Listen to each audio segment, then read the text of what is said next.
enjoy gardening, get to know your friends at the Franklin Garden Club. Learn more. Become a member. Send an email to franklingardenclubma@gmail.com. A broadcasting outreach of Franklin.tv. You're listening to WFPR-LP, Franklin on 102.9 FM. Visit us anytime, day or night, on the web at WFPR.FM.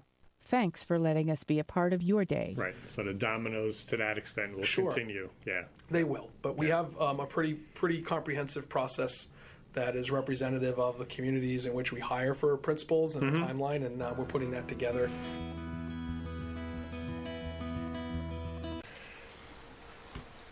Good. Okay, are we live? We're live? We're ready? I can hear it. In living color? Thank you. Yeah, you mind? Email. Do you want? Bruce is on. He doesn't have these, He doesn't have the new thing. Hi, Bruce. Ron and I run downstairs and. Great idea, Amy. You going for the Bruce? Thank you very much. I didn't even Bruce, think of that. we're gonna, Yeah, so Bruce, we have to Don't do. use that as an excuse to split. Email us. Amy is going to email you the definition that we have here in the chambers, okay? Yeah. And I'll go make copies of the Bruce. What Well- email does he? Just email What it. email Just do you- email it to would him. you We're like to live. use? So just let's open the meeting and we'll email it to Bruce. And we'll walk it through so he knows the stuff really well. I think what you'll find, Bruce, is that, I don't know who did this. Was it Brian? That this Well, is kind of what we talked about the last meeting. Was it Right? collaboration? Can we just? I was just saying. I want Maybe me to start? start the meeting. Yes. Just so we're. Okay, I will start the meeting. Thanks. Good evening, everyone. Welcome to the steering committee of the Franklin for All project, what we lovingly call the EDC Plus committee meeting for March 22nd, 2023. The time is 6:02, and I'd like to call the meeting to order. All citizens are welcome to attend public board and committee meetings in person. The meetings will also be live streamed by Franklin TV and shown on Comcast Channel 11 and Verizon Channel 29. Additionally, in an effort to maximize citizen engagement opportunities, citizens will be able to continue to participate remotely via phone or Zoom. The link for Zoom is on the agenda on the town website. You can call in at 1-929-205-6099. I think I'm starting to remember it. Meeting ID number is 860-1197-3531, and then press the pound. That's not what's on the screen. That's not what's on the screen? Okay. All right, well, don't use the one on the, well, which one is correct? The one in the Screen. the one in the packet? One on the screen. The one on the screen is correct. Okay, the number is 881-8216-6946, and then press pound. I got it. Okay, with me tonight in chambers is Beth Wheeling and Greg Rondo from the Planning Board, my fellow colleagues on the Town Council, Kobe Frangillo and Patrick Sheridan, and on Zoom, we have Bruce Hunchard from the ZBA. Okay, are we ready? Do you want to? Yes. Do you want to go first, or do we want to make sure that Bruce gets the? Bruce, Oh, by you the can time start. Finish. Bruce will get this stuff. So. Okay. Madam Chair, with the absence of Amy and Gus for a moment, just to give a quick overview, which will give Bruce a little bit of a clue. I think for the last few weeks, Brian and Amy and Gus and Bricolai and other folks on the first floor have tried to, I think, synthesize some of the comments we've heard both at these meetings and from other folks, as well as also continue to contemplate and look at what the options are for ADUs based on what other communities are doing. Before you tonight, I just want to make sure the record reflects, because I know it wasn't in the packet, and everybody will take a couple minutes to read it, including Bruce.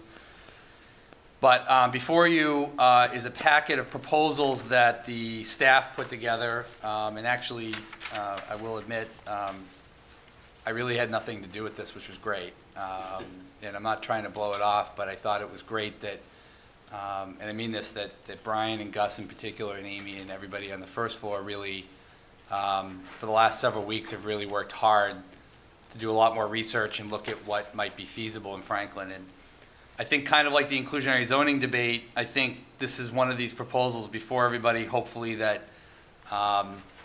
takes a big step forward, but also isn't doing the Hail Mary attempt. So before the committee tonight is a proposal which is three separate resolutions, if you will, drafts. One on a definition. The second bylaw proposal is amendments to the use table, which is actually an amendment to the accessory use table, not the principal use table, but the accessory use table. Just for folks watching at home, there is a difference. And the staff have added an accessory dwelling residential unit proposal to that line item. And then the third part is also a bylaw amendment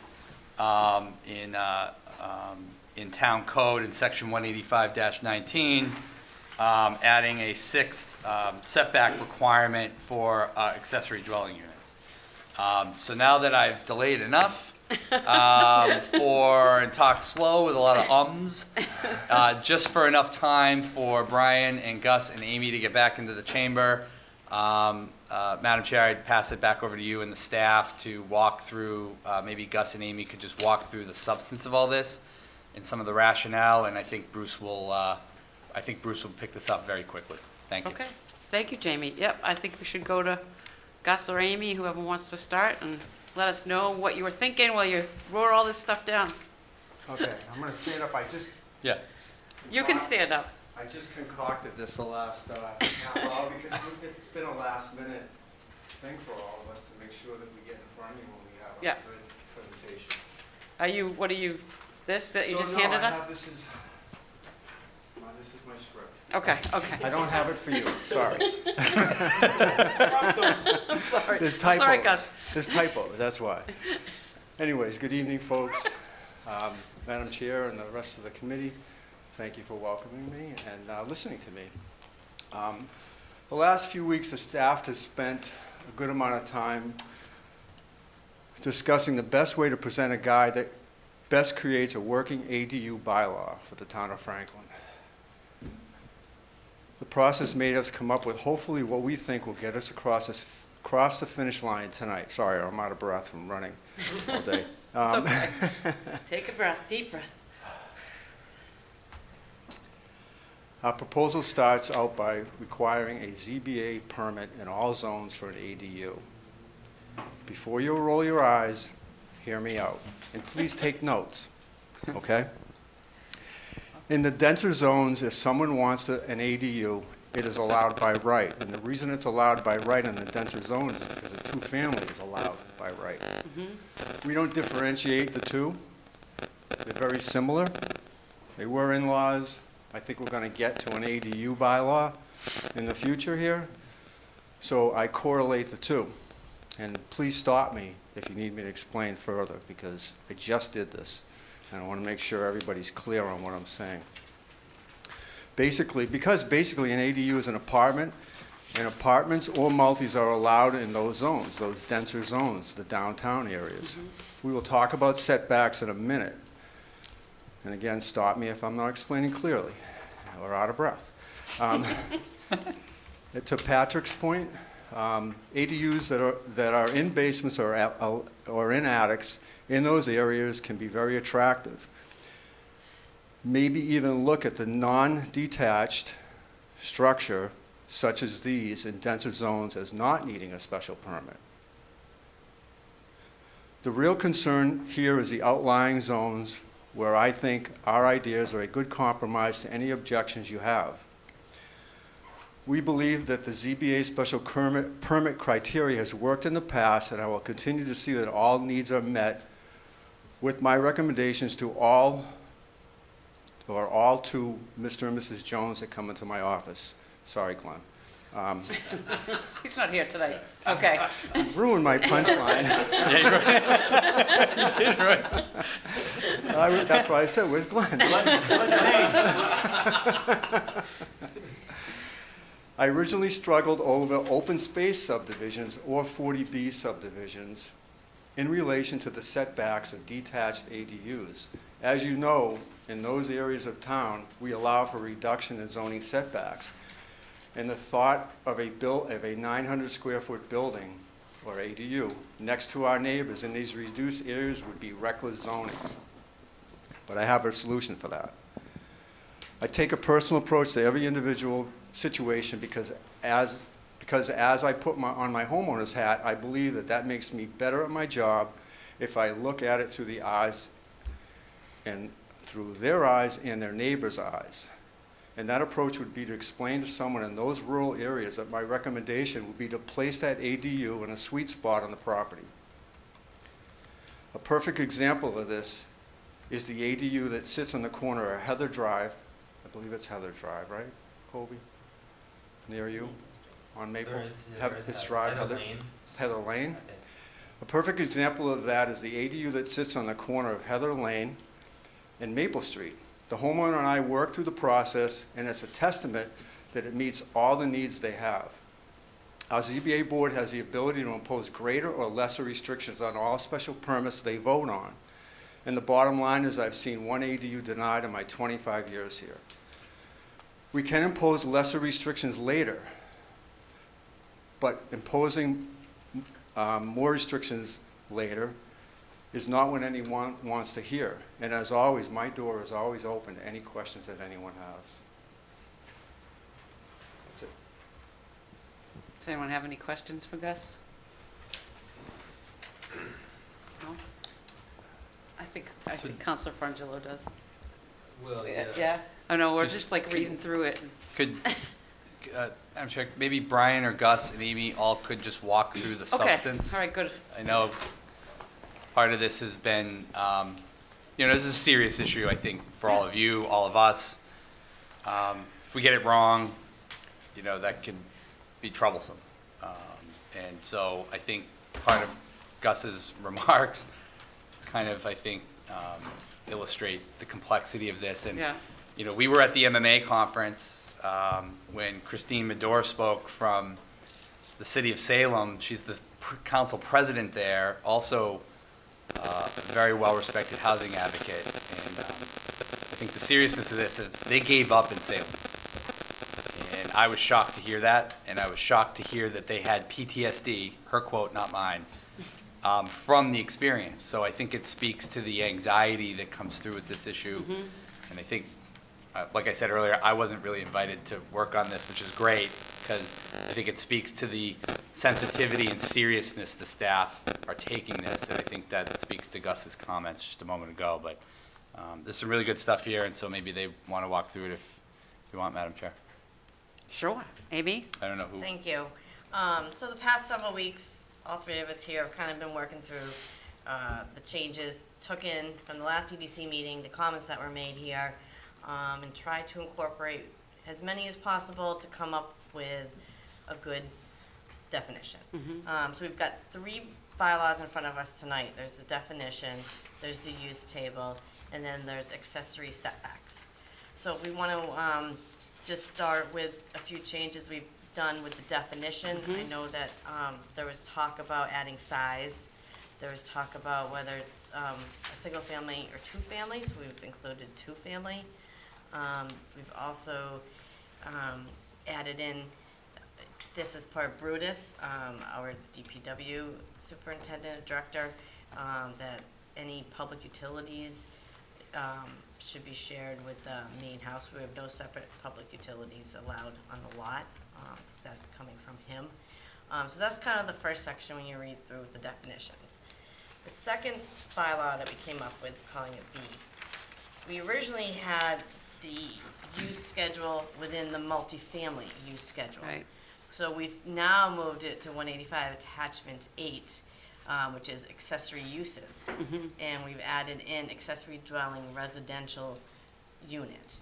And in this use table, you'll see where we did, and I think Gus talked a little bit about this, we are requiring special permit in all zones for this. One of the explanations behind that is, you know, you may have a single family and you may be allowed a two-family under the multifamily one. But if you have a two-family and you want an accessory dwelling unit, then that's going to be a special permit through the ZBA. So that was the changes there. The third bylaw in front of you is really just we added in number 6. This is accessory buildings and structures. This is just to address the unit with their setbacks, how they comply to the setback table. I think that's pretty much what we have in front of you. Greg? I just have a couple of quick questions, and I would defer to Gus. The two-family, do you think that's gonna trigger a lot of ADUs coming in? I'm a little leery of the two-family. I like the single-family, just the two-family, I don't want it to Because. self-implode into something with. Yeah, I mean, really that's the looking- way we set this up. Certainly have more discussion about it, I think. Again, we can always tweak it if we have to, but I think what's been presented is a good working ADU bylaw to get this possibly on the books. And if it needs to be tweaked, is that something that can be done along the way?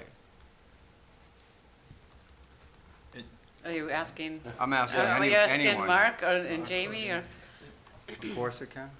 Okay. Well, Yeah. so it gives us the opportunity, obviously it gives us the opportunity, I just don't wanna open up a whole barrage of Right. ADUs within two I families. I think to Patrick's point that's been brought up several times is the attic of a two-family, the basement of a two-family, probably more so attics than some of the older buildings in town have tough basements, Stone and whatnot, so. you know? We got like You may not snacks want to and have an nice animals. ADU in there, and then there's the egress issues too. You know, you gotta chop a hole, you know, you're a contractor, you gotta chop a hole in a fieldstone foundation, which is not easy for the egress windows. So I think these open up in the downtown, potential attic third units. Okay. You know, the building code's gonna weigh in heavily, Yep. which, that's not what we're here for, but just to throw that out too. And garages? Yeah. Yeah. And then, I just had one more quick question in reference, the distance off the lot lines, the height, it's proportionate to the distance to the midline of the roof? 100%, Okay. yes. So, okay. That's just what you wanted asked to earlier. confirm that. Yeah, Okay. okay. Great. That's all I had, thank you. You're welcome. Beth? Thanks. I kind of feel along the same lines as Greg on the two families, however, feel a little bit more comfort in knowing that the building code will dictate whether a lot of these can occur in a two-family or not. So if we go down that line of allowing in two families, you know, I guess that's, you know, it is what it is if it's building code related, so not my preference, but not going to stop it because I know it's necessary. I like the definition. I'm pleased to see the changes that were made based on our last conversation, so thanks, guys, for putting the work into doing that. Do have a question on the changes on the, let's see. What's it? On 18519. So we talk about number 5, no accessory buildings or structures of any size shall be closer than 10 feet to any principal building. But what about a detached building and having an accessory building that has a, Closer than 10-foot setback, not any farther than further? from, yeah, so if you, what is the, what is the number of feet that can be between two structures before, you know, you have to sprinkler a building? Is it 15 feet or 20 feet? Do you know what Really I'm good saying? question. The building code allows for up to 5, they can be as close as 5 feet, and it's also the property line too, Beth, which I'm sure you know that too. And, yeah, that's a great question. So I would suggest that we add in something that's no more than a number of feet between the property. And drew a really bad diagram to kind of explain what I'm talking about. She drew a picture. A really bad She picture. drew a Had picture. my eyes on it. So, if you have two properties and a home here that's thinking of putting in the accessory dwelling unit, my thought is that, you know, the homeowner could say, you know what, and I understand the cost of utilities, and to run utilities can be pricey to run them farther away, but your home could be 10 feet off a property line, way in the back of your large property. However, 10 feet off the property line could be closer to your abutter than it could be to your actual home. And I think that the accessory dwelling should be as close as possible to your physical home versus your abutting property. So my suggestion would be adding in a limitation to the distance, no more than the number of feet from the primary structure. And that number, to me, is the number of feet that Well, that's a would great be comment, fire. because if someone comes for a building permit and we don't have that written in the bylaws, it's gonna be a surprise. Right. Oh, good point. Can you So- send me that in an email?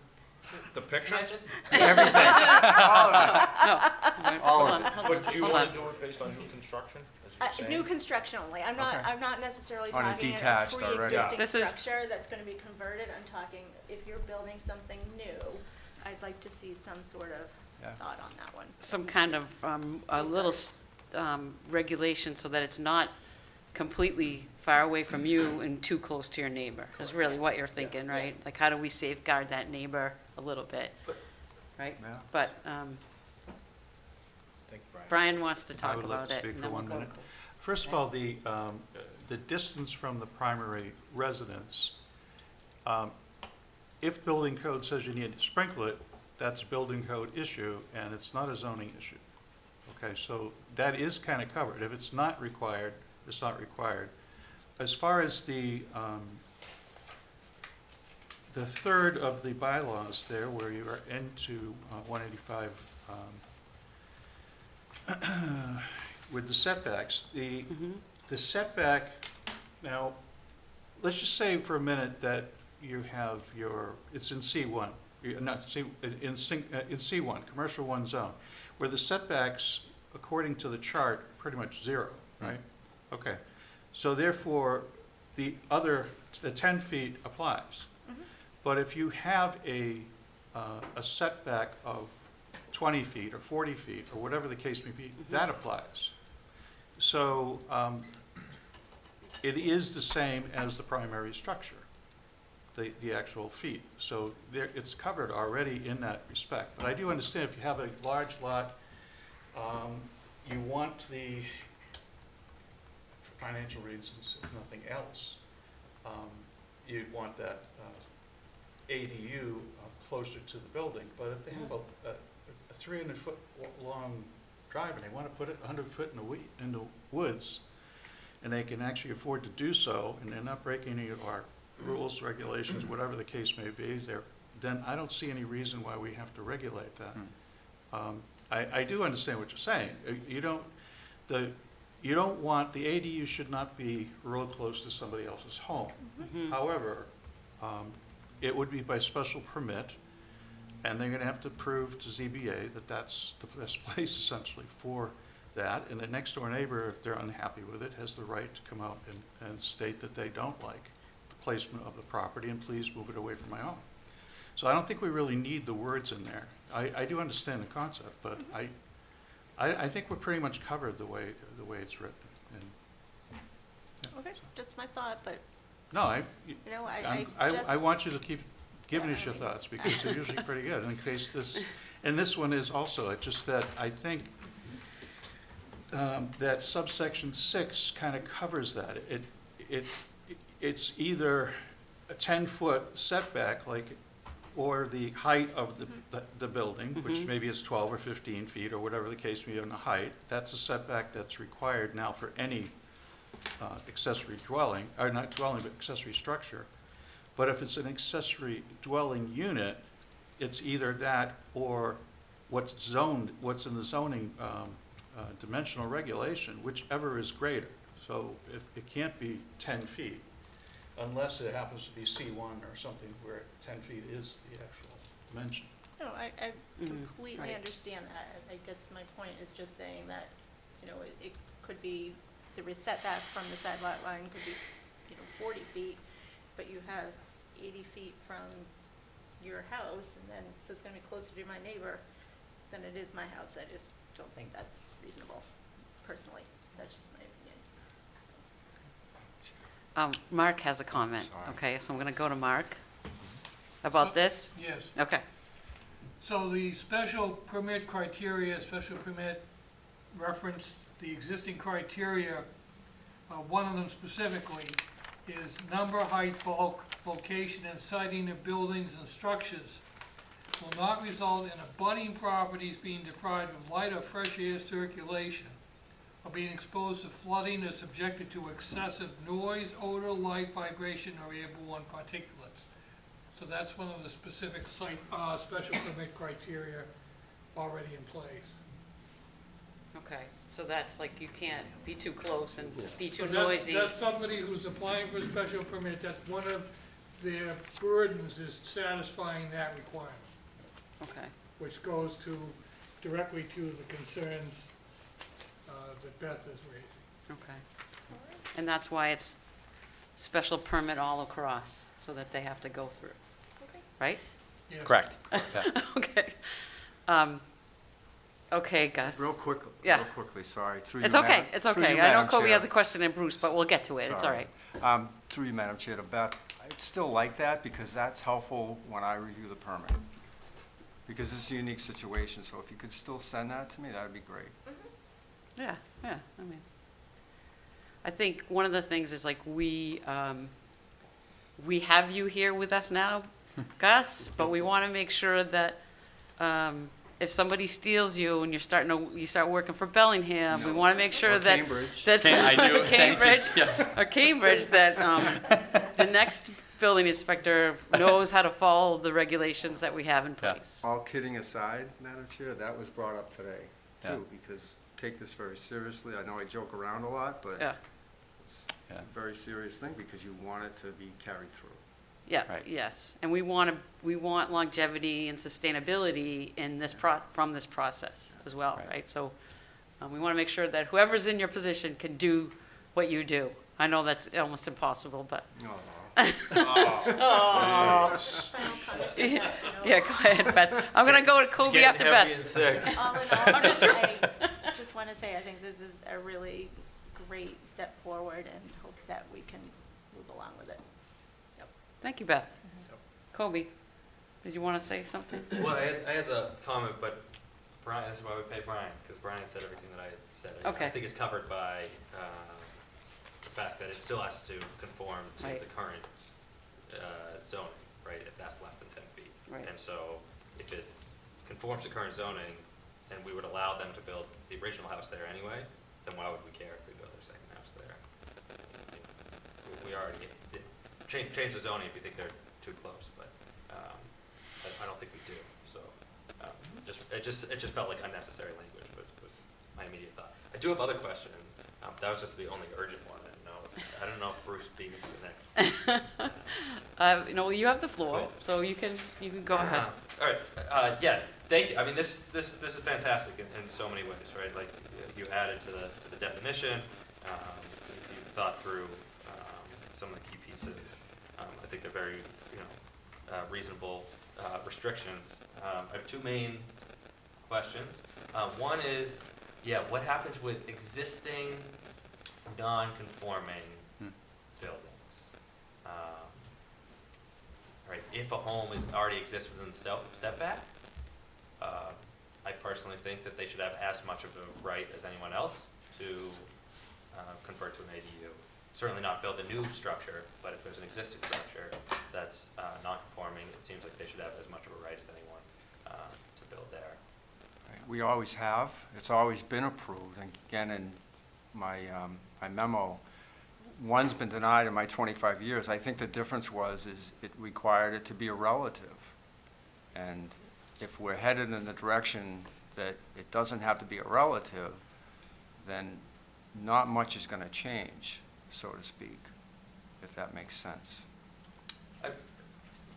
Just in terms of how we lay this out, right, that it has to be either 10 feet, it's really a question. Like, I just don't know, how does this interpret buildings that are already located too Right. close to? Right. It would depend on if the ADU is detached and it meets the criteria, then that one's kind of a no-brainer. But if it doesn't meet it, which is a great question, it would be a variance too. And ZBA has done that in the past. It's a combination of a special permit and a variance for ADUs, or in-laws, sorry. And I believe Fran, the gentleman that, I probably shouldn't say his name, but the gentleman that lives on the corner of Heather and Maple Street, I believe that might have been a variance and a special permit too, as well. So they are granted, if that answers your question.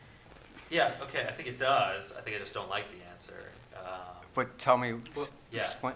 So, that the need for a variance for an existing, right, if you already have, if your home's already within. Non-conforming, right. It's already I get it. non-conforming. Yep. And you want to convert that to a basement, you want to convert your basement to a dwelling. Right. I think what I'm hearing is that triggers the need to then get a variance to say. Not you if can it's a do that. basement, not if it doesn't change the footprint. Footprint. And this is town-wide, whether it's an ADU or not. Town-wide, if you have a non-conforming lot and you don't get any closer to the lot line than the existing structure already is, let's say it's a 20-foot setback, but the non-conformity shows a 10-foot setback to the principal structure. Yeah. If you don't get any closer than that 10 feet, even though it's non-conforming, you would need a variance, because we created a bylaw several years ago that took the bogged down ability of trying to get someone through boards, which I am very sensitive of. It took it away, and I issued the permit. So in the case of a variance, if it was an attached ADU, but it didn't meet the setbacks, but it was as far away as the non-conforming house, then it's a no-brainer. Okay, so if it's a conversion, if it's a conversion of a non-conforming building, then that doesn't need a variance. As long as you don't get any right. Right. To answer the short question, you're right. I almost need the drawing. We do. I think we need some. But, yeah, but I guess the best way to describe it is a variance is only needed to get closer to a lot line than you already are.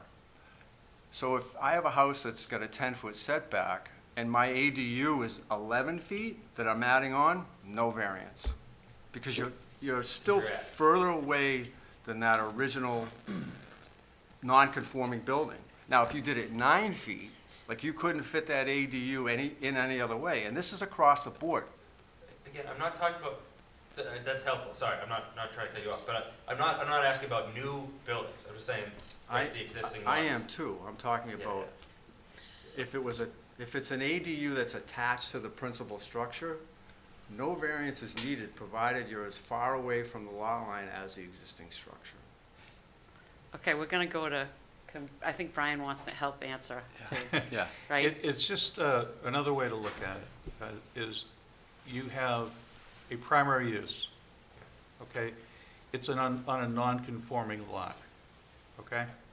You put something accessory to that primary use in the building, it's allowed. If you're going to build something outside that's not in the primary structure, which is a garage or anything else, then you have to deal with the setbacks that we're talking about in here, right? And if you can't meet that, you need a variance. Yes. What if the accessory structure, a shed, is is non-conforming, right? It's within 10 feet or whatever, but that's already permitted and allowed to be there, and they want to convert that to an ADU. Do they need a variance? The way I look at it, I'm not the zoning enforcement officer, but if, the way I would interpret it if I were, is that structure is not a single-family building. It's an accessory to it, okay? But now you want an accessory to an accessory. I think you're getting, it's getting too messy. You want something specifically accessory to the single-family dwelling. And that, if that building is a garage that's been there a long time, but it happens to be 4 feet from the next door neighbor, now you're gonna turn it into a accessory dwelling unit, you need a variance, in my opinion. Not just through the special permit process, that would be needing a variance, and that's the way it's written up, so. It doesn't say the word variance, but that's what the next step is. It doesn't meet this. Jamie, you have a question? Through you, Madam Chair. Councilor Frangillo brings up a real-life scenario that we're going to confront at some point, no question. I think the one point is the ZBA is already in charge of the process for the accessory dwelling unit. Variances are not uncommon, right? This is not, right? So I think part of this is like almost like the building, this conversation, it's almost like Councilor Frangillo is the homeowner asking the building commissioner, this is exactly what we envision, right? Is the homeowner applying for an ADU and having this kind of conversation about the unique characteristics of that parcel, of that shed, 7 feet, 5 feet, what do the abutters say, right? So there is a process in place, I think, through this where if somebody's going to go for an accessory dwelling unit before the Board of Appeals anyway, it's just streamlined to add in a variance if we feel like that could happen. I don't think this is a major administrative hurdle or a large confrontational issue. I think this is exactly how I envision the discourse between a homeowner asking for an ADU and having this kind of conversation with the homeowner and saying, well, you know, you're officially 7 feet, you're not 10, you're going to have to apply for a variance. It's just part of the paperwork. But I don't think the variance or the non-conforming lot is going to necessarily be the make it or break it of the ADU. Right. The fact that someone's turning a shed possibly into an ADU may not be kosher with the neighbors. It may be near a swamp. It may have been built inappropriately. We're going to find that some shed doesn't have a building permit, right? Oh, yeah. And so I think that's actually the nexus of this. It's almost like the building commissioner is essentially a tech review of what each individual homeowner might be. And instead of trying to referee and put into legislation how to accommodate every possible hypothetical scenario that could come down the road, this is exactly the kind of conversation we're envisioning between the homeowner and the building commissioner before they apply, and maybe also the staff as well. I don't want to say, you know, also not Brian or Brie Galai or someone else, but almost having that conversation before they apply so that when they do really apply, everything is already in order and they know exactly, the ZBA then knows exactly what that person needs in order to make that ADU successful. Right. I have no doubt in my mind there's going to be a few that aren't going to win, right? There's going to be some that just don't work.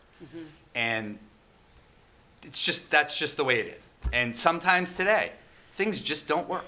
So I think actually this highlights, I think, exactly, I hope, why the process would be good, because it gives the building commissioner and the homeowner, in this case, Councilor Frangillo, just for illustrative example, maybe Mr. Jones if Glenn was here, but you know, this is exactly what I think we envision. What are the steps needed to get that done? I think we're going to find out also, maybe they need to get building permits for a structure before they go apply for an ADU, right? Maybe there's some other stuff out there that they need to clean up on their parcel first.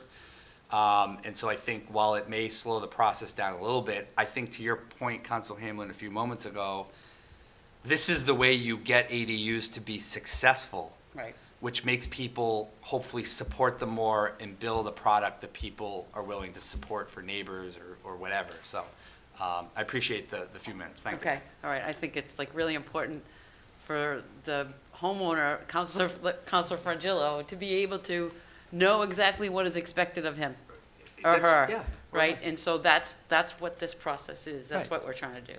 Yeah. Yeah. Do you want to go to Bruce, or do you have another I have a question? whole bunch more, but, Should we go to Bruce? Maybe he can like talk about it a little bit. yeah, I'd love. Is that okay? Sure. Hey, Bruce. He froze. We can't hear you. He froze. Yeah. He's in Florida, he froze. All right, well, you know what, we'll just like, okay. That's what happens when you're in your greenhouse in Florida. Gator came up and took him. He's moving. Just Is he back? Is he there? He's still muted. Yeah, he needs to unmute. I think you're muted. He is. I don't know.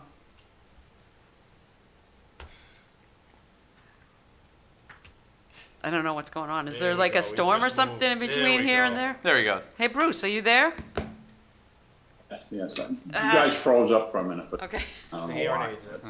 You froze up. You guys been bouncing ping pong, so I had questions, and I'm probably gonna forget those to begin with. Just to answer Kobe's question, getting an ADU in a shed would be impossible. Because number one, it doesn't meet the criteria. Number two, most sheds on people's properties you'll find, they're built without a permit, they're set without any guidance from the building commissioner. And a lot of times when they come for a variance for other parts of their property, we make sure that they contact the building commissioner to make sure that he doesn't want that shed, particular shed moved. So that's one of the things. The other thing is, can you still hear me okay? Yes, go ahead, Bruce. I'm talking to myself here. So let me understand this. You took ADUs out of primary uses to principal uses, and you moved them over to accessory dwelling units where they probably should be under accessory uses, correct? Correct. Okay. There was the push, it was my understanding, there was a push that you definitely wanted to be in residential GR5. You wanted people to be able to just come in and do that, which I didn't have any problem with that, but now, from what I understand I just printed out the new guidelines there on the accessory uses, you're not allowing them anywhere, correct? Without a special permit. Two-family by conversion, which is allowed there. Well, two-family by conversion has been everywhere anyway. You're Right. Yep. He's saying Okay, that- now they're gonna be allowed in every zone? It's, I'm not sure that they were allowed. Bruce, can you just say that Yeah. again? I missed it.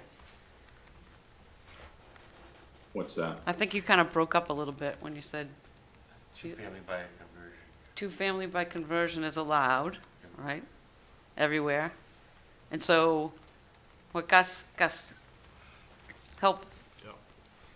through you, Madam Chair. Bruce, I think because this was the 11th hour with us tweaking this just before we got here today, you're absolutely right, Bruce, that, and Kobe is too, that two-family is already allowed in that zone. And I realize that we added a special permit criteria to it. That might be something we need to look at going forward here.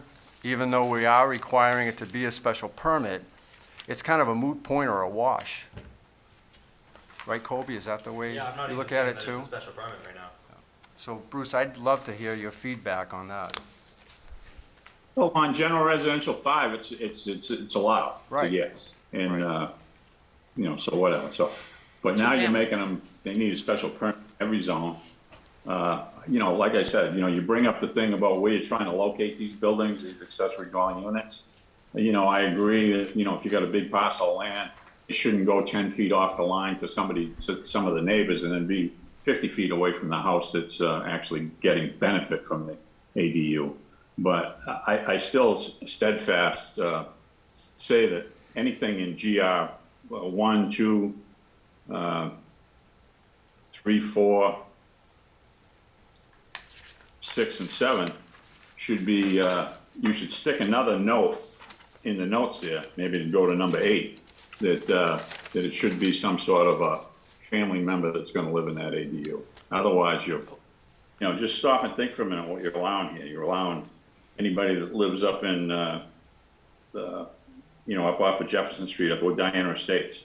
They can just, we may have every unit up there have an ADU on. Is that something that you're looking for? Well, that's fine. You're gonna call it a second dwelling unit or a two-family by conversion? Okay.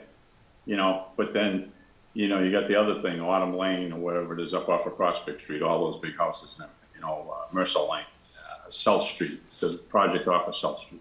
You know, is that what you're really looking for?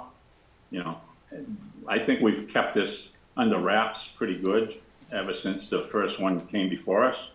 And like Gus says, we've only turned down one person, but I don't see the benefit of just letting anybody build an ADU and bring in anybody that they want to live in it. Either it's because they're helping out a family member or because they need, they think they're gonna make money, you know, they think they're gonna have a rental property, you know? I just don't understand behind that. Go ahead. Yeah, okay, I'm gonna go to, Jamie has a response, I think. Through you, Madam Chair, I was just asked the staff their opinion on the note. The town code does have a definition of family in it, and it's already been well established. And it's essentially exactly what we think, a relative of blood, origin, adoption, et cetera, but also allows for a provision of no more than 5 people. Okay, so it doesn't really have to be blood relative or adoption. It's just a family can also be defined as 5 people or fewer.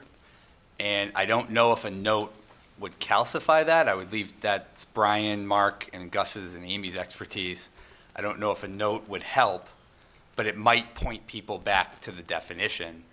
And I'm not a zoning expert on drafting it, but I think to Bruce's suggestion, he asked for a note, number 8. Yeah. A family member. Well, we have a definition of family in the bylaw, so I think it would be prudent to reference that so that people aren't thinking of family a different way. Does that make sense? It may not.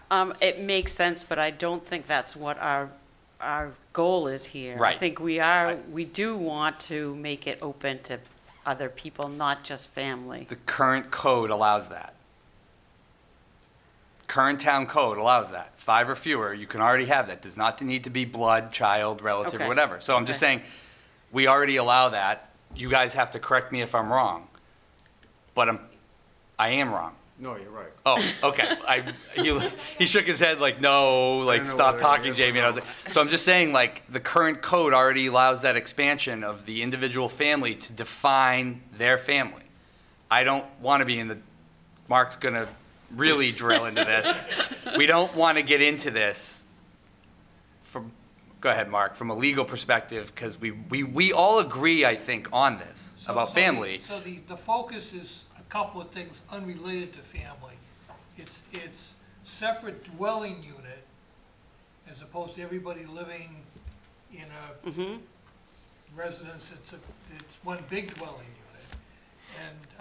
And number 2, the fact that there's already a 2-family by conversion, and what is that really, or what should it be, what it was intended to be?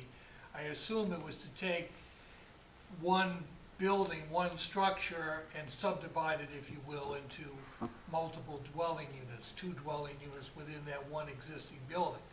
So where we're going here is allowing, not by conversion, but by expansion or whatever other term you want to use, in addition. So that whether you convert, changing a garage with a space over it into a separate dwelling unit, or constructing a whole new building, and that's something permitted that's not there now under any definition, and the special permit criteria is to provide the balance and the protection. The balance that you can do it without meeting a very onerous legal burden, which technically a variance is. I know, as Bruce and I have had this discussion before, 99 out of 100 variances would be denied or overturned if somebody were to challenge them in court. That's simply, it's an impossible standard to meet.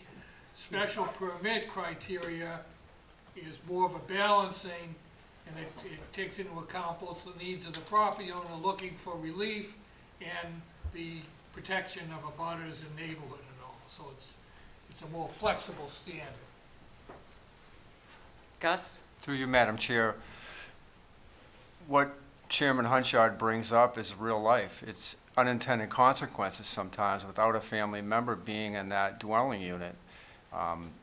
We've never tested the waters yet, so to speak. And his suggestion is, I realize that you all are voting members and I'm not, but it's not a popular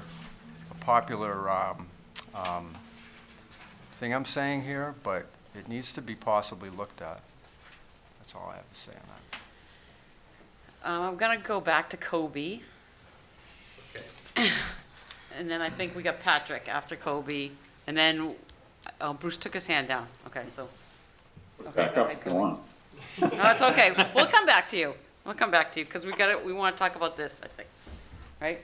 I think what we've lost sight of is why we're even visiting this, which is that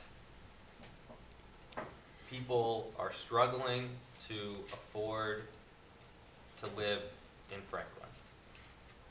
And there are many opportunities to improve the affordability. One of them is to offer smaller, more flexible units for particularly elders or young singles. Accessory dwelling units are a fantastic way to do that. We need to be producing housing units, smaller, more flexible housing units, at a much faster rate than we are now. And where this is great is in the ease of application for getting an accessory dwelling unit. Where it scares me is that it does very little to take us actually closer to producing more accessory dwelling units, which is what we want. And it's why, your point to the process being the way that we control this is well taken. It's also very much the process that we're looking to avoid for strong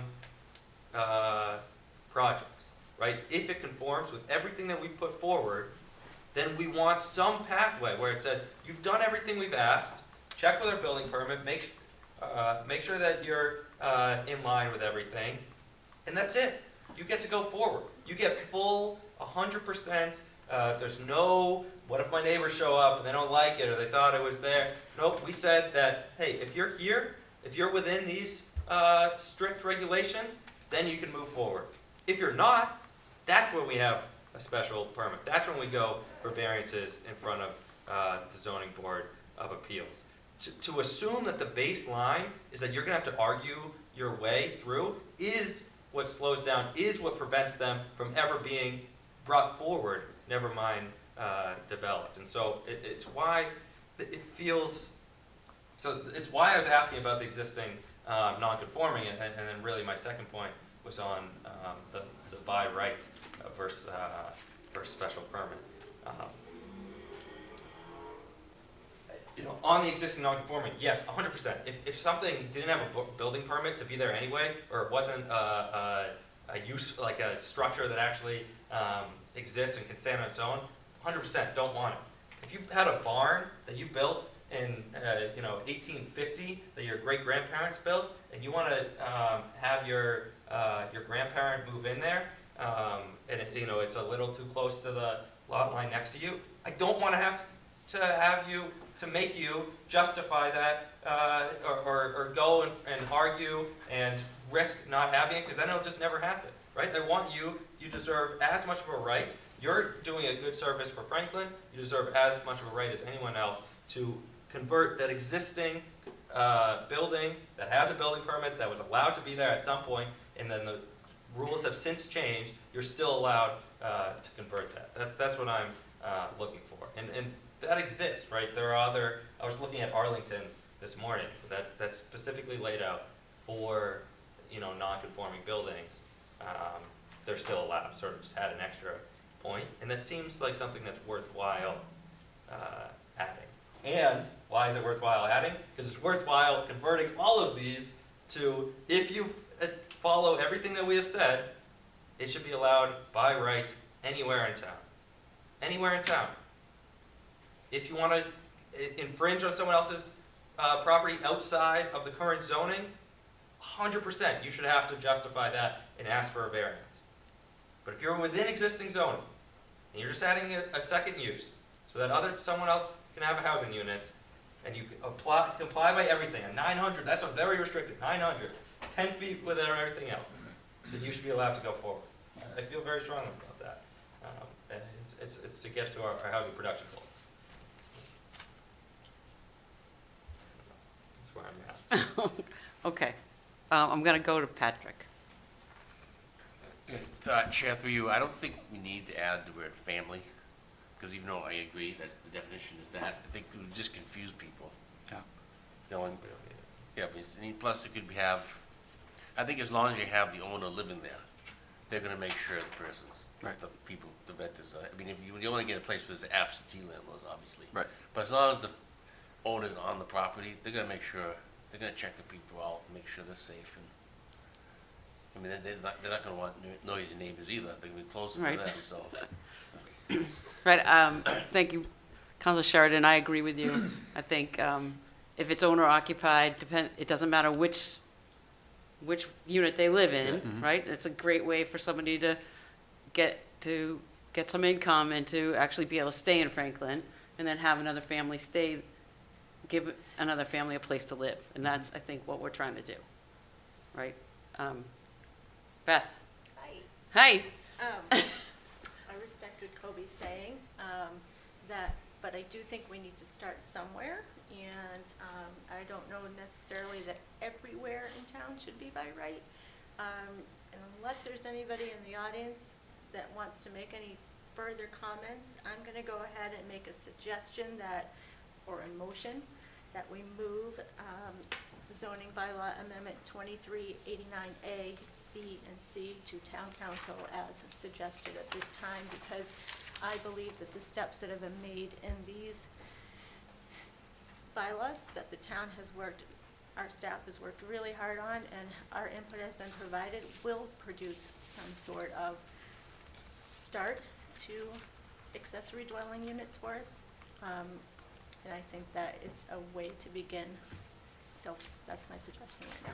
I second. There's a motion and a second. We're going to have to do a roll call vote. Discussion. Discussion? Yeah, just in case. Discussion? Yeah. Does there anyone else have any discussion? Am I allowed to make comments? Yes, I'll let you. Okay. State your name, address, Should I? come up to the microphone. I'm Sam Williams. I live at 28 Queen Street. So I'm in single residential 4, I believe. And a number of people on my block already have multifamily houses by right. And then, so I would have to get board approval to do it. It seems maybe a little unfair. Also, I think this is like, in the grand scheme of things, this is a very niche issue. You know, there's 8,000 single-family houses in town. If 1% of those can like build an ADU, you're looking at 80 units maybe. 900 square feet, max unit size. You know, if it's $200 a square foot to build one of these, it's $180,000. You know, that's expensive. I don't think the proliferation of these things is really a concern. I just don't think it's like something that's like they're all of a sudden going to explode. So I think being a little, you know, like having a ton of regulation, you know, to Kobe's point, is just slowing things down for something that is going to be slow anyway. So, you know, I think if you allowed them in all the zoning districts, I don't think there's going to be this flood of ADUs. You know, I think you'll probably still see 5 or 10 a year, maybe. You know, like maybe, I don't know. I just don't think it's the mass flood problem that people are perceiving. And I also think that generally people are going to want to do them in a way that, you know, people don't want to ruin their own neighborhoods. So they're not going to do them in a way that's going to be awkward for their neighborhood. They're going to try to do something that works generally. So that's just my piece. I'm an architect. If there are more ADUs in town, there's more potential projects for me. So I do have a bias. How much does it cost to build an ADU while you're here? Like, I mean, I would guess, you know, if you're building one separate from the house, you're looking at $200 a square foot at least, so, you know, they're not gonna be cheap, like, it's gonna be expensive, so, I just don't think that they're gonna explode everywhere. So Thank you. 180,000? Thank you, Sam. I'm gonna go to Greg. To Mr. Williams' point, I don't think we're creating a regulation to make it difficult. We're just creating a regulation that everybody can go by moving forward. Because as you know, the lots that are left in town are chopped up, irregular, et cetera, et cetera. So this is what's gonna be coming in front of all of us years. We wanna set the boundaries now, so everybody knows the playing field when they walk in the door to go see the building commissioner. They already know the steps, what to take. They already know their boundaries and whatnot. So we're setting this up for future. We're not setting this up for next year. This is 10 years down the road, 15 years down the road, when there's nothing left to build on, because most of the town's already been built on, except for some serious large parcels left, but not very many. We just want to set the record straight, so when they come in the door, they actually have a guidance in a direction to go in. That's all. Thank you. Thank you, Greg. I just wanted to clarify something. So, if Sam can put in make his single family a two-family by right, but why can't he do an accessory dwelling by right? In that zone, R4, they're allowed by conversion, I believe, right? You're in R4. I just don't want to make it more difficult. Here it says that you need, even for a conversion, I would need board approval. You need special permit. Yeah. Yeah, okay. Same thing. But like But would it be new detached? No, he wouldn't be So allowed. that, No? Not allowed. Okay. All right, so it's the same. It's Same. not like we're making it harder. No. Which is clarifying. And multifamily is not allowed right now. Okay, all right. I just want to make sure that, They exist. what- They exist, but what you had said is if somebody can do it by right, which they can't do, so. okay, all right, okay. Thank you. Thank you. I'm going to go to Bruce, and then I think Beth, yeah. Well, Bruce, discussion? People bring, yeah, you can hear me? Yep. I just love it when people from other towns, when they want to do something in Franklin, but yet when somebody in Franklin wants to do something, they bring up other towns, and why everybody wants to come to Franklin. So we don't have to do that, you know, but I think the last time I checked, it was four houses in inventory for sale in the town of Franklin. I understand the need for affordable housing. Obviously, we deal with that more than anybody else in town. You know, when they come before us, we take each individual application on its own. I'm sure we'll do the same thing with this. It's basically the same as what we're doing now. The only difference is you're gonna allow anybody to go in there, you know, as long as the owner stays there. But, you know, whatever. It's, you know, I suppose this is democracy, and that's where we end up with. We end up with a vote. And however the vote comes, I can live with it. I don't have a problem with it. But the other question, I got two other questions. I think one's to Jamie. Jamie, we started as a steering committee for the downtown. How do we end up with ADUs all over town? Through you, Madam Chair. So ultimately, there's a lot of, you know, we had the housing production plan process going on. We had the Franklin for All process going on. As all those procedures and plans were getting kicked up and refined, you know, as I said at a previous meeting, accessory dwelling units is all over the Boston Globe. It's the thing of the fad of now. I think they are real units. I support them. I'm trying to build one on my own property. You know, for all the reasons that Councilor Hamlin mentioned, in the process since Franklin for All last year, the housing crisis in Massachusetts is getting worse. And with all due respect to our leaders at the next levels, there's not a lot of money that I'm seeing coming out for development anywhere. I'm told the housing secretary legislation will get filed soon. Maybe by the end of the year, we'll have a secretary of housing, and who knows when this will actually get some relief, right? I think mortgage rates are having an effect on the market too in the same way. And I think Councilor Frangilla's point, there was a recommendation, I think, in the Franklin for All study on accessory dwelling units, and you're right, Bruce. You know, it was originally brought in downtown, but I think we also all agree those are some of the harder units to get some accessory dwelling units out of. The ones on the outskirts of the community may be some of the easier ones, and maybe some of the ones we see first as the application. I think, to Councilor Fungilla's point a little while ago, and to Mr. Williams, I think in a lot of ways they're right. I don't think anything they said about the urgency or any of that stuff is off the table. I think, though, this is all very new for a lot of people as well. And we have to, I think, look at the kind of glass half full, for lack of a better metaphor. I think after a year or two, or define a timeline, 3 years, say Gus does get 10 of these a year for the next 2 years, right? Or a dozen. So you get 2 dozen done, and then we continue to adapt. But the use table is now built, the definition is there. It's like inclusionary zoning. We have to, I think Beth mentioned this a moment ago, we have to start somewhere. And if we go the whole way and just open it up everywhere, and then we realize there are unintended consequences that we didn't learn from, it's a real hard situation to put the genie back in the bottle. And so I think this is a very big step for the town. And I don't think, and I'll be honest, I think speaking on behalf of Gus and Kathy Liberty and other enforcement agents in town, if you're not them and you're not on the neighborly lines fighting with neighbors over dogs barking, fences, trees, equipment, car parkings, and you're not getting threatened, you're not getting screamed at, you're not getting sworn at, okay? It's easy to say, just let everybody do them. But when you're the one with the whistle and the referee stripes, and you've got to go out and deal with these things, and there's some situations I won't speak of publicly that are extraordinarily toxic between neighbors, it's a little harder for professional staff to say, yep, let's just chuck the ball the 85 yards and let's just go for the whole, go for it all. I think what Beth said a while ago was really the nail on the head, and is really the professional and I think the astute way to go, which is, this is a big step forward. This is going to allow some ADUs. Let's move this forward.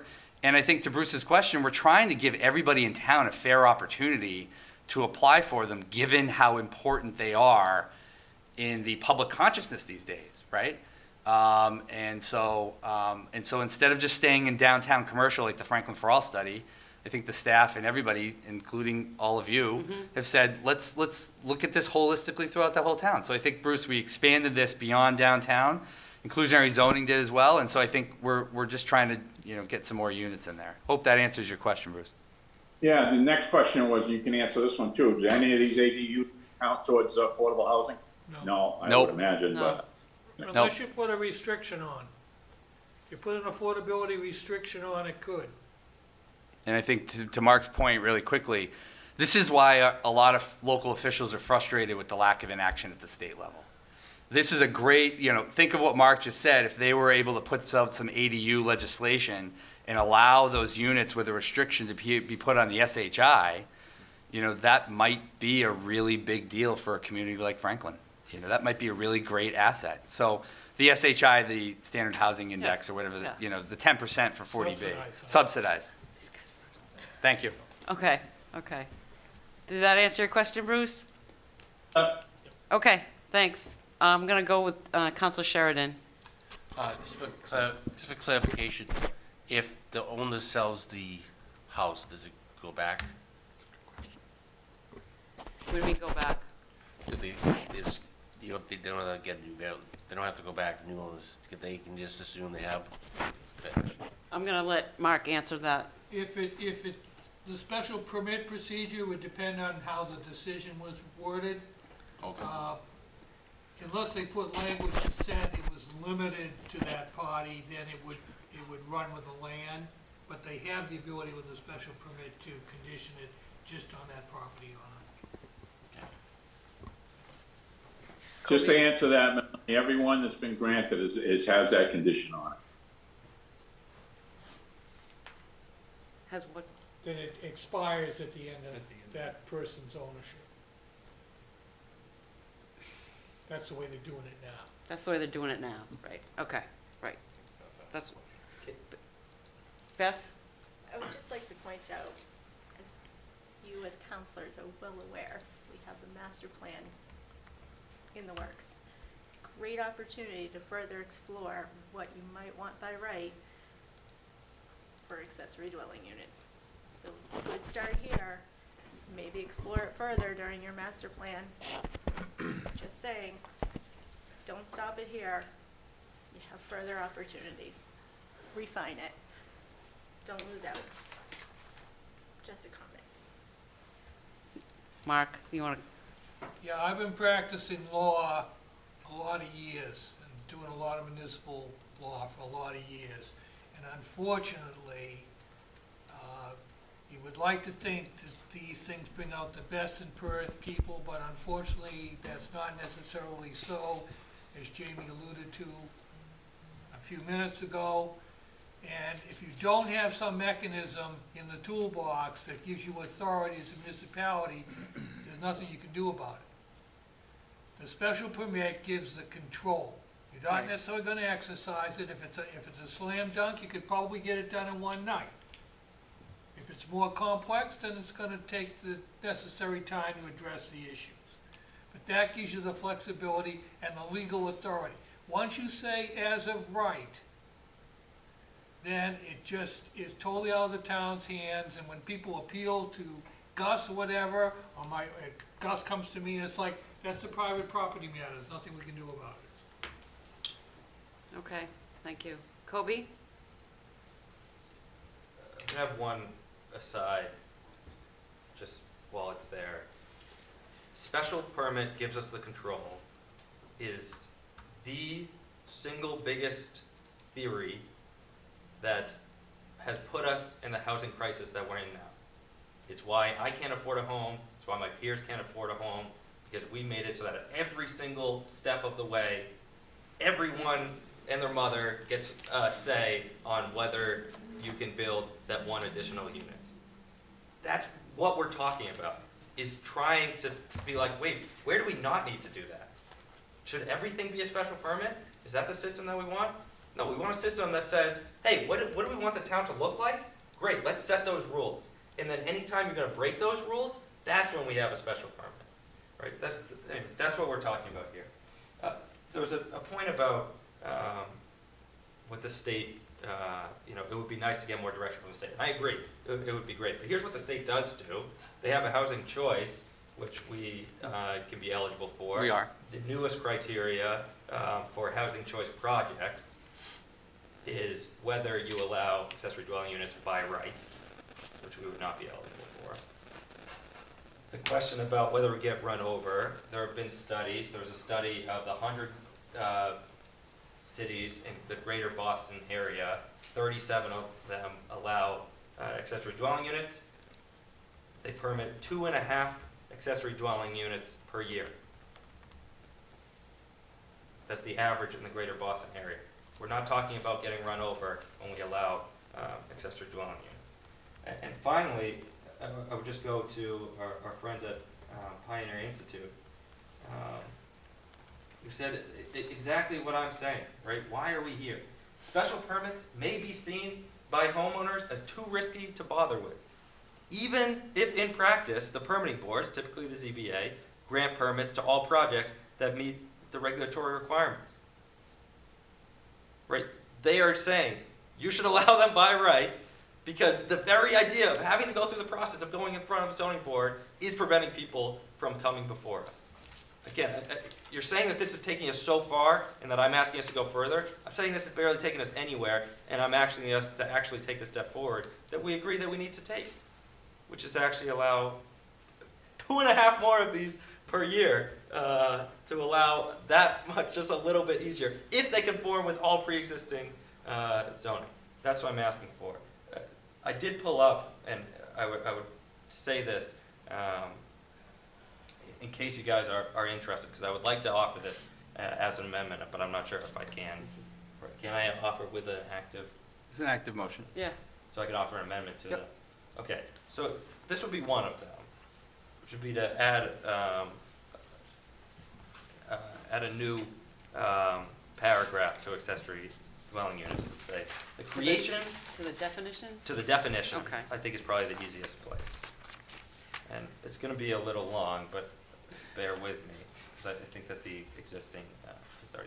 The creation or addition of an accessory dwelling unit within an existing single-family dwelling two-family dwelling or duplex dwelling, or within an existing accessory building on the same lot as any such dwelling, does not increase or affect the non-conforming nature of said existing dwelling or accessory building, and shall not cause such dwelling or accessory building to become non-conforming or result in any additional dimensional requirement with respect to such dwelling or accessory building, provided that such creation or addition of accessory building unit neither expands the footprint nor the height of said dwelling or accessory building in each case, except for the change is necessary to provide for a required egress or other modification to meet the state building code or state fire code, or for any projections allowed under. So which basically, this is to say that if there's a building there, that the conversion of it to an accessory dwelling unit, just clarifying that the conversion of it to an accessory dwelling unit does not make it non-conforming, unless it doesn't meet building code or fire code. I'm sorry, isn't that already? It's already a there. given? It's already there. That's already And there. what I Kobe. think I heard is that you would interpret it as being there for the primary building, but not being there for accessory building on the same lot as any such dwelling. Gus, can you clarify that? Through you, Madam Chair, Kobe, if I'm getting it right, if you have a non-conforming lot, or I'm sorry, non-conforming structure, it's called pre-existing non-conforming. And when I get a phone call from an appraiser, and they ask me the questions about the setbacks not meeting what they need to meet, then I simply answer it with it's pre-existing non-conforming, there's not a violation on the property. And I want to turn to the town attorney.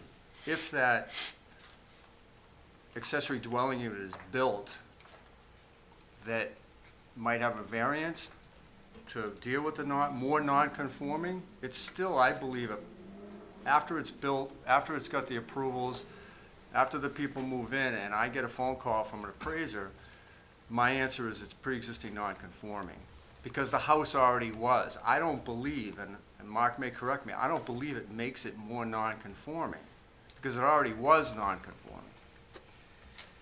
Mark? So the zoning statute, chapter 48, section 6 in particular, attempts to deal with this. The language is unintelligible. The courts themselves have Right. been unable to come to consensus, and there is an incredible body of appellate court attempts to interpret this, some of it relatively recently, and it becomes absolutely impossible. It's a quagmire. And I'm trying to deal with this issue of accessory and stay away from that, just within our own clean definitions and parameters without dragging that in. Okay. So the problem here is, we're trying to deal with several scenarios. You can have a single house, you could have a duplex house, or a two-family house, and you could have an accessory unit in either one of them. That's already variables. Then you talk about some other building or structure being converted, that's another variable. And then there's the potential to construct a whole new building or structure, and that's an additional variable. And we're trying to handle that succinctly when you could get bogged down in paragraphs Right. trying to address it. So that's just an observation. Gus wants to say So something again. Gus? maybe just to further explain myself on that one, I made an example or talked about an example of how I take a personal approach to every individual that comes in my office. I'm a father, I'm a homeowner, I'm a contractor. I've had many hats that I've worn, this one being the most important one. And when someone comes in my office, and they, especially an appraiser, even a homeowner, and they ask the questions that you asked, the way I look at it is my homeowner hat goes on. Anything I can do to help that person, which includes saying, you might have a nonconformity, but it's pre-existing. Have a nice day. You're not going to get a zoning violation from the building commissioner I'm gonna do everything in my power to help them move forward with either the sale of a home, because it was already there. It's very difficult once a house is built, and I learned this from the town attorney. Once I give a certificate of occupancy, try to have it rescinded in Norfolk District Court. They'll laugh you out of the courtroom so fast. It's because we've given our blessing to that home. And I'm passionate about that. So I guess what I'm hearing is that if it's non-conforming, pre-existing, non-conforming, that it will stay that way and you can do the work. Even if it's an accessory building that's pre-existing? I believe so. I believe if an accessory dwelling unit was added on to that pre-existing non-conforming structure, if it's added on to it, it will always stay that way in perpetuity. Brian wants to say something. When you have a garage that has, say, a 10-foot setback, or whatever the case may be, and is conforming right now to zoning, okay, that's one thing. But if you have a garage that is non-conforming, and you want to add a housing unit essentially to that garage, my belief is it falls into a different category altogether. And those are two different answers. I know. So what I'm trying to say is That's why it's so the confusing. primary residence, something within that, and whether it's non-conforming or not, fine. I mean, that is fine. That's one, they should be able to put an accessory unit within that structure, the primary residence that's there. If they're trying to put it in a non-conforming or an existing non-conforming shed or garage or other thing on the property, that's a different story. I believe anyway. And like I said before, I am not the zoning enforcement officer, but the reason we wrote up the third of the bylaws the way we did is because if you have a garage or something currently on a property, and it's right near somebody's property line, whether it's conforming or not, it's really close, putting an accessory unit in that building can really be a problem. And therefore, a variance is the way to get somebody in an accessory unit in that, not the special permit process or not by right. And that's my opinion, so. Yeah, I guess I'm less interested in the opinion right now, though. Appreciate it. I'm more so, but it seems like there's two answers as to whether they would need a variance for that or not, right? I'm hearing, you would think that they need a variance, and I'm hearing that you would think that they wouldn't need a variance. Even if both those answers exist, then that, to me, that says, let's put a paragraph in. Yeah. That, Okay. Wait. If the third bylaw was not written, then what Gus is saying, makes sense. He can make a ruling on whether this structure can have an accessory unit in it. You put this bylaw in there, and the answer is you either have to have that bigger setback or you need a variance. I mean, that is adding in that protection for the adjacent property owners. That's all it is. Okay, Mark held his hand up, and then I'm gonna go to Beth. So for the statute I quoted a few minutes ago, 48, Section 6, as part of it, carves out for preferential treatment, single and two-family house or dwellings, or whatever the term is that they use, and provides preferential treatment in most cases upon a finding by the zoning board of appeals that it's no more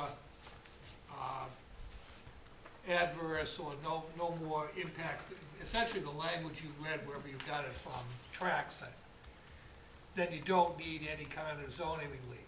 If you add anything that makes it, by what you're doing, more creating a new violation, if you will, then you need a variance for that added aspect. So say the existing building is, the height limitation is in the area is 30 feet and the house is 35, you're fine. But now you want to put it up higher than that, that's creating a separate violation. So the statute gives preferential treatment. And then, as I said, there's been a huge body of interpretive court decisions, appellate court decisions. So I guess what you have to decide for yourselves, based on all you've heard, is do you want to attempt to go with a relatively simple bylaw as has been proposed, understanding all these complexities, or do you want to send the staff back to the drawing board to try and come up with a much more complex bylaw that addresses, again, the separate scenarios that I raised a few moments ago, and treat some of them, as Kobe would be suggesting, preferentially that for the existing single or two-family house, it's as of right, but anything else, you have to do something further. Right. Okay, so Kobe made a motion to make an amendment. Has to be a second. So is there a second? Second. Okay, we have a second. Let's do a vote. Do we want to add? Discuss. Oh, discuss, okay, yeah. I figure we already have a lot, but. I just don't know, I think that there was just a lot of addition. The idea that going back to the drawing board, no, I'm offering the only sentence, 2 sentences that you need. They're long sentences, but 2 sentences that you need that says, if you have some structure that's pre-existing non-conforming, whether it's the primary or not, then we want to allow you to put an accessory dwelling unit into that. And it sounds like we have mixed answers on whether that's already true, and I'm saying we can add 2 sentences to make sure that we all agree that it is true. But it should be primary. Jamie? I would just throw out, Councilor Frangillo will have to read that again. Yeah. But my interpretation of it, please correct me, Gus, Mark,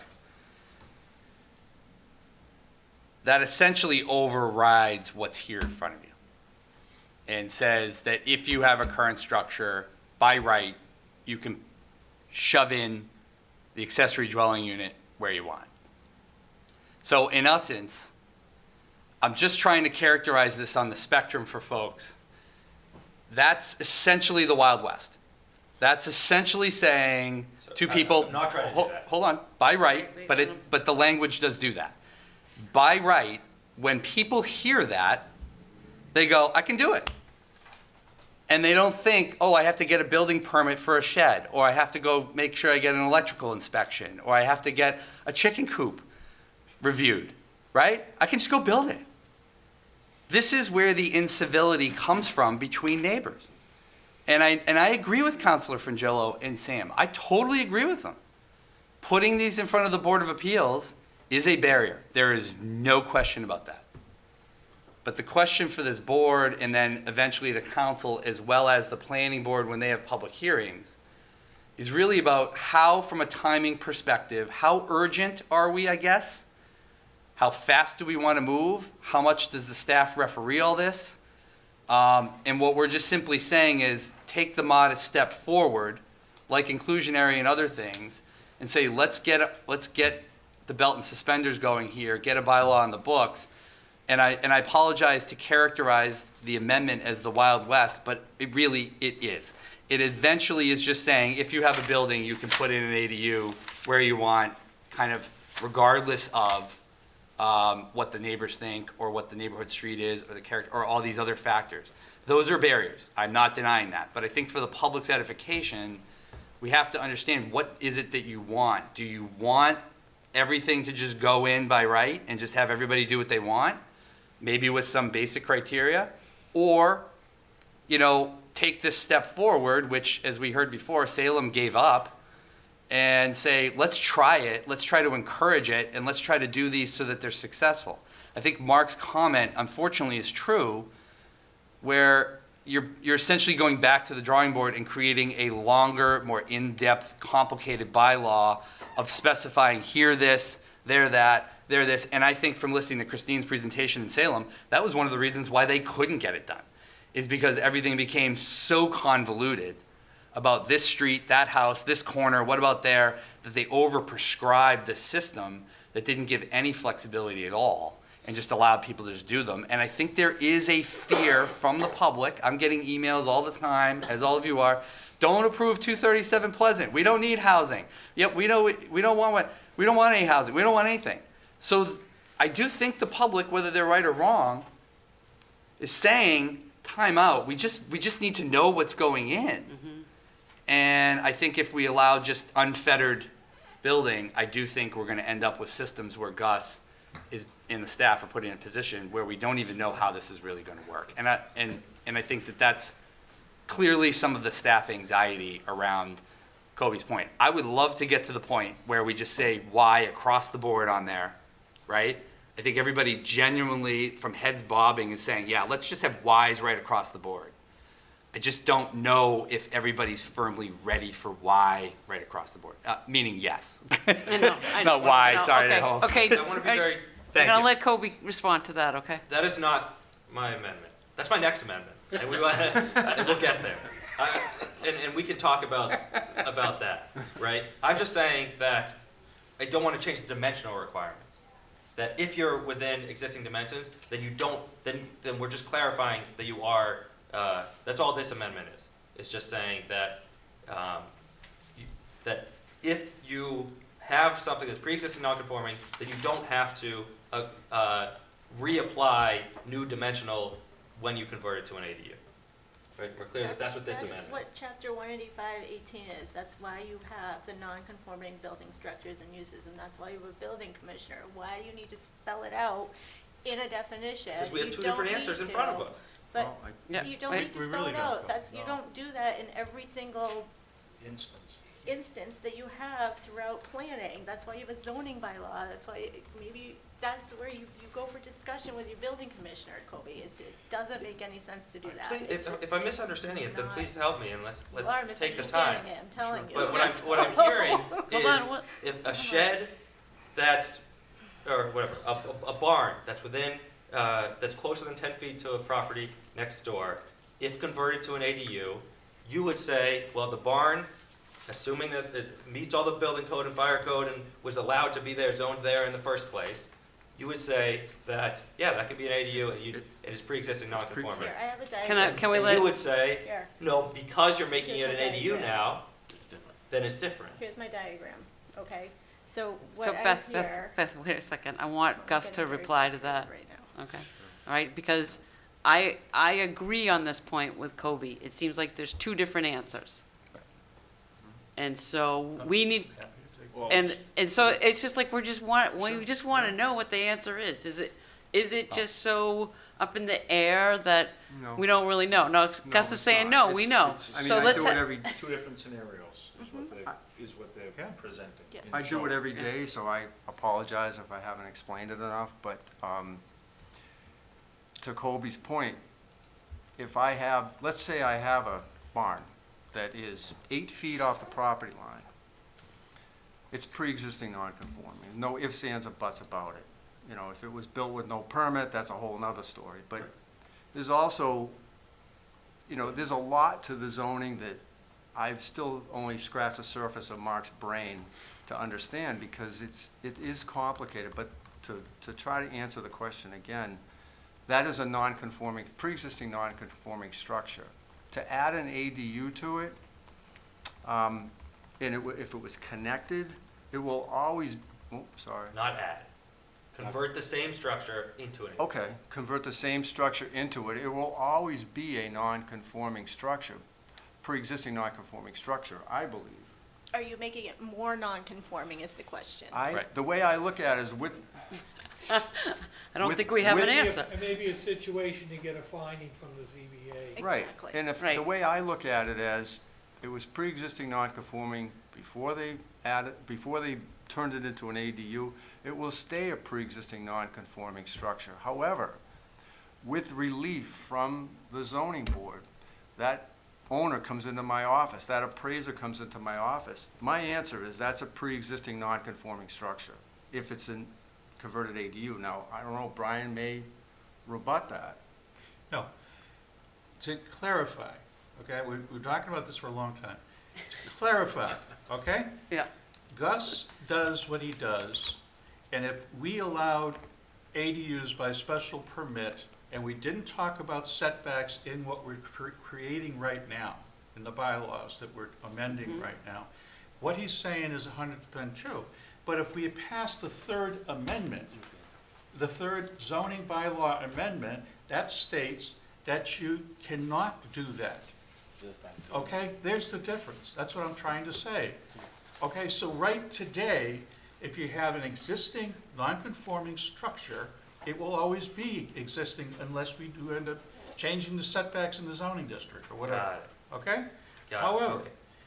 if we have passed the third bylaw, if you don't want to do that, then what you're going to do, you're going to run into situations where a lot of people are going to say, you know, that building's been there for, 20 years, and I don't think it was built properly, and all kinds of stuff going on, and now they're trying to put an accessory use, right in it, and they're saying that, and Gus is saying, all you need is a special permit, it's not a variance, all this kind of stuff.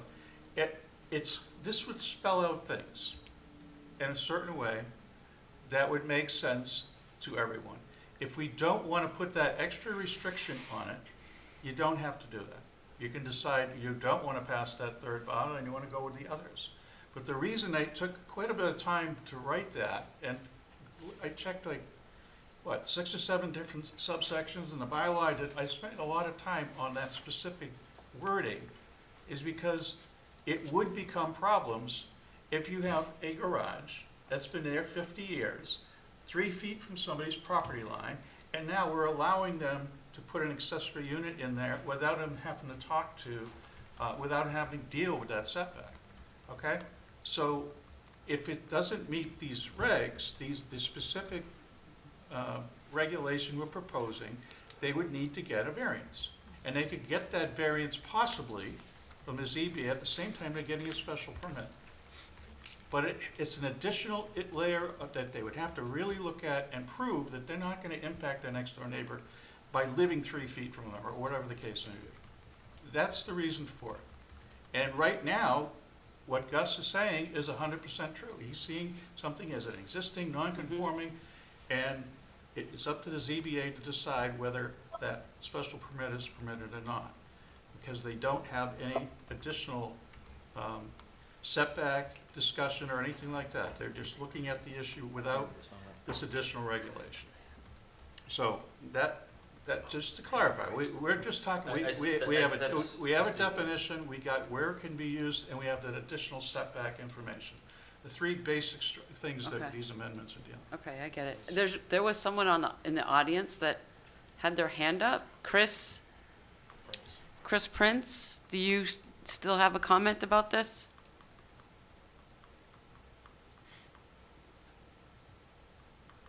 No? No? Okay. Maybe that helped them. Maybe that helped them understand. So Where do we stand right now? there's still a motion on the There's a floor, and I second. seconded, so I say we take this. On the amendment. On the Kobe's amendment, there's a motion and a Which- second on Can you send me the, what you did, just email? Yeah. For the minutes. Kobe, do you want to remove your amendment, or? No, I very much stand by my amendment, and I think I understand what you're saying, that, Why do you need to put that in there, though? I guess I don't understand why you need that amendment to clarify something that is in a zoning bylaw that the building commissioner deals with every day. That's his Because- job. I don't understand. We're changing it though, but that's the final But answer. we're not changing it. This is this changing. is a proposal to change it. To change it to add a definition that's already in our zoning bylaw. Correct. To say. no, that- well, That's no, not wait, what I took He the wants, final. Kobe, you want to add something Can I that get back up again? Yep. indicates, you want to add something that indicates if it's non-conforming, you want to clarify the non-conformity. I want to clarify that an accessory dwelling unit could be built there without the need for a variance. Yeah, that's not okay with me, no. No, because to Brian's. That's okay, fine. all right, you guys, hold on, That's a normal hold process on. to have a variance for Yes. something that's non-conforming. You're protecting your neighbors and your own property as well as the neighbors' properties by Standard practice. going. Okay, I'm gonna go to the audience. Chris is back. Okay? Chris Prince? Hello, can you hear me? Yes. Can you hear me? Yes, I can hear you now. Could you, Yeah. well, you don't have to state your name, but, address? Thank you, Karen. My name is Chris Prince. We reside at 14 Ben's Way. We're just inside the RR1 rural district out here in North Franklin. This is an interesting topic of conversation for us. We have a project tacked to the refrigerator that would move my parents down to Franklin from my hometown and their home in New Hampshire. I've actually had preliminary conversations with Sam, who spoke earlier, and with Gus about 6 months ago as we started our investigation in this process. I kind of wanted to talk and give you kind of a personal human perspective on the subject matter, because this is important to us, and we have a decision to make in our future on whether we go forward or not. A lot of the conversation with respect has seemed to focus on a lot of code, a lot of language, and a lot of that detail. My understanding from the last meeting that was held was part of this process was to make this an easier process for a homeowner.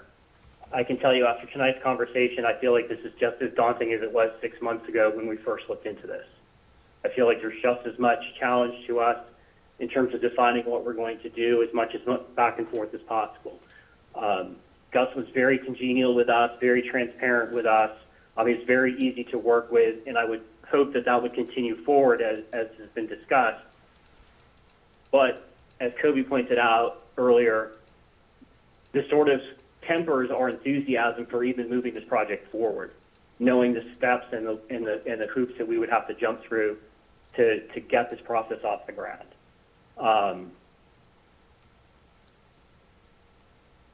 The decisions that our family has to make in the next year or two in terms of what we do and how my parents live out the balance of their lives, knowing that they're no longer able or willing to maintain their current property in the way that they have become accustomed to, is daunting.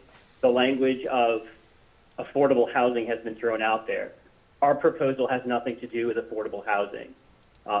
My parents are on the 4 years into an 8-year wait list for public housing in their town. The private housing list is longer. It's my understanding from this dialogue and others that situation is no different here in Franklin. In terms of private care, whether it's housing or health care, that market has been commoditized in our modern society, and those expenses are only going to grow over time. And so the question for us as an affordable housing is how do we maximize family resources and equity to provide appropriate care and living for my folks as they age. They are independent, they are capable of caring for themselves, but within certain parameters. There are studies that indicate that providing elders in a space where they can continue to live a lifestyle that they are familiar with adds to lifestyle, adds to the length of their life. It brings families together. And so this is the process that we are going through. This isn't about affordable housing. This isn't about finding a cheaper way of doing this. This is not, as Sam mentioned, an inexpensive venture. Regarding who can live and who cannot live and use of this property potentially after the fact, if we had the opportunity to generate some modest income from this after our initial intended purpose has expired, after my parents have passed, it changes the dynamic and the decision-making that we face going forward. So these are the things that, as a homeowner, as a family, that we are addressing and how we look at this process. I understand the need for conformity. I understand, the need for a universal solution to manage some degree of control. From our side of the street, as a family looking at trying to solve our internal problem, as I'm sure and as we anticipate many families will do, this is what we see. And this process is not easy for us in many ways. And so I would challenge the board to consider the relief for us, not just for today's codes and needs, but 5 years, 10 years, 15 years down as our population continues to age, and how do we address those needs going forward, proactively. So that's all I have to say. Thank you for listening. Thank you, Chris. Bruce. I just think that, we're beating a horse here, we've been doing all this for a long time. I never heard anybody had a problem with it. You think you're creating a mountain out of a molehill, but so be it. If that's the way you want to proceed with it, go ahead. Thank you. Thank you, Bruce. Okay, so we have a motion, right? And a second, and I think we should vote. Is everybody okay with voting? On the amendment? Okay, I'm gonna do roll call. Bruce? No. Beth? No. Greg? No. Council Sheridan? Yes. Council Frangillo? Yes. Chair, yes. Doesn't pass, doesn't have a majority. Okay. Still have a live motion. We still have a motion. Still we have a still second on the motion. original. A motion, another motion to amend? You want to make another motion to amend? Yes. Okay. Motion to amend, use regulation schedule, part 7, for accessory dwelling units, any place where it currently has PA to be changed to Y. For the exact reason that Chris just spoke of. Second. Is there any discussion? Make a motion to vote. Well, it's no discussion, it's. Yeah. I just thought it Okay. was funny. Okay, so I would roll call vote on the amendment to change all the BA to Ys. Is that what it was? Yeah. Okay, okay. All of them? All of them. All of them, okay. Bruce? No. Beth? No. Greg? No. Council Sheridan? Yes. Council Frangillo? Yes. Chair says yes, Fails. and that fails. Okay, now we're gonna go, To the original motion that was seconded. May I make discussion for a second? you want more, on the original motion? On the original motion. Okay, yes. I would just like to appeal to Counselor Frangillo to say, let's get somewhere versus nowhere. This is good Thank- stuff in front of us, that's why. Yeah. Thank you, Beth. Yeah. I agree, it's a huge step forward for Franklin. I know it's not as far as we want to go, but as Beth said, we have the master plan. There's options to discuss further, so let's just not go Yeah, nowhere. and- I hope that that is really thought about thoroughly. You get nothing or you get something. So let's get something, because we compromised on everything else we've done. This is a good compromise, so let's just do something. So you can say no to nothing, or you can have something to start. Thank you, Beth. Greg? I just agree with Beth, it's a good stepping stone, the staff put a lot of time and effort into it, and that's based on all our comments too, and all the meetings that we've had, so I think this is a great stepping stone for all of us, they've done a great job, I think we move this forward, can always get tweaked later on, but we have something to work with. And we can assess this as time goes as well. Gus will be the first guy to tell us, we see an overage of, in the first year, 2 years, maybe nothing for 6, 7 years, we don't know. But this is a great stepping stone to move forward. Thanks to the staff, thank you. Yes.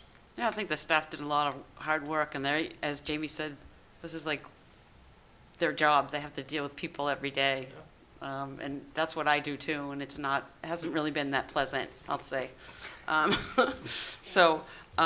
But one of the things that I love about the way Franklin does things is that we always reassess.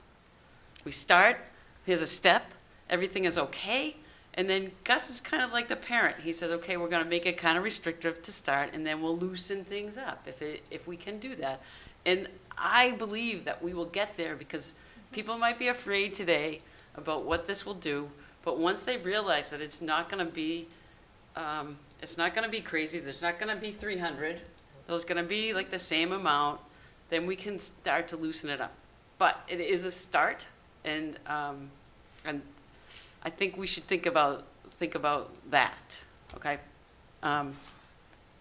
Does anybody, do you have any other comments? Let me be- I'm sure Colby does. I hear what you're saying, right? Mhm. Like, it's not nothing, it provides some process that at least helps Chris assess what is in front of him going into the process, and maybe that makes it a little easier for one or two people who might have otherwise been on the fence. Maybe they make that step. I just want to make sure. So I'll vote yes, but I want to really just say my piece, because Mhm. we're very good at patting ourselves back on the back for moving half an inch forward. It takes so long to even get here. It's not as easy as just, oh, we'll just tweak it later, right? This was already a year-long process. We have, $7 million hole in our budget. We 5.7. have 5.7 deficit. It depends on, yeah. In our whatever, in the current proposals, it's not gonna end it, but Yeah. millions of dollars. We have hundreds of millions of dollars in infrastructure liability backlog.